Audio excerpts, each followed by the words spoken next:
there are actually two statements which are two different problems in the question. The first problem is, Bismillah wa salatu wa salam ala Rasulillah. The first problem is, I can't pray 5 times a day. I can't do it.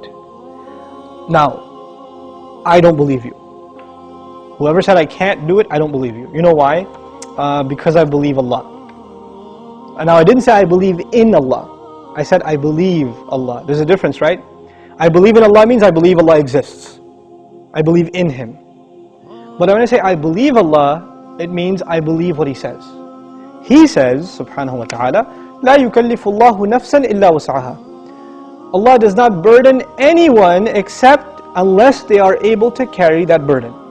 This is what Allah said. Allah said He does not burden anyone with any responsibility unless they are capable of living up to that burden. This is what He said. You're saying you're not able to live up to a responsibility that Allah gave you. Isn't that true? You're saying I can't pray 5 times. It's too much. And Allah is saying yes you can. So I have a choice between believing you and believing Allah. And perhaps if you didn't realize this, maybe you're lying to yourself. Maybe you've convinced yourself because of your laziness, because of your lack of will, that you don't want to pray 5 times. Maybe you have to, I can't judge you. I don't know what the problem is. But the problem, maybe you're ashamed to pray in front of non-Muslims. People can take 15-minute cigarette breaks at work, right? They can take a break and just go hang out, do whatever. You can't pray 5 times a day. SubhanAllah. In this part of the world, where I used to, when I used to work in New York City, I would see Muslims praying all over the place. In the middle of 5th Avenue, on the curb, the guy is making salah because it's time. Or in the university, you open the copy machine room in the library, and there's like 3 guys praying right there, making salah. Muslims will pray. If there's time, we're going to pray. That's it. So that's the first thing. Allah said you can. If Allah gave this burden upon you, and He did in fact, then you can. Convince yourself of that. And rely on Allah, He'll make it easy for you. The second question is, does He really care? Does He even care if I pray or not?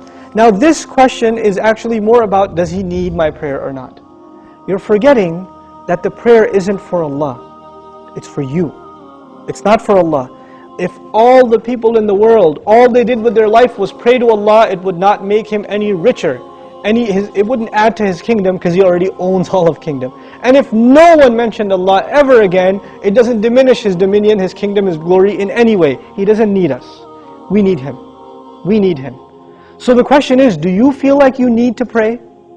Do you feel like that's a need in your life? And if it's not, if you feel you're free of, begging Allah for His help, turning to Allah and submitting before His commandments, then that's a serious problem with your faith. It's become weak, and this question only came up because you've been distanced from Allah for so long that shaitan can come to you and say, yeah, I know you used to feel bad about not praying, let's just get rid of that bad feeling and replace it with, well, why do I have to pray anyway? That's the next phase of that disease. The first part was, at least it was diagnosed, but at least you had some bad feeling. Guilt was still there. That's a gift from Allah. When that guilt even goes away and you say, Allah doesn't need my prayer, it's all good. So long as I'm doing good. And that's the last part I want to talk about, this so long as I'm doing good part.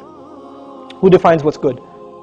There are 2 kinds of good in this world. Please remember this, okay? There are 2 kinds of good. There's ethical good.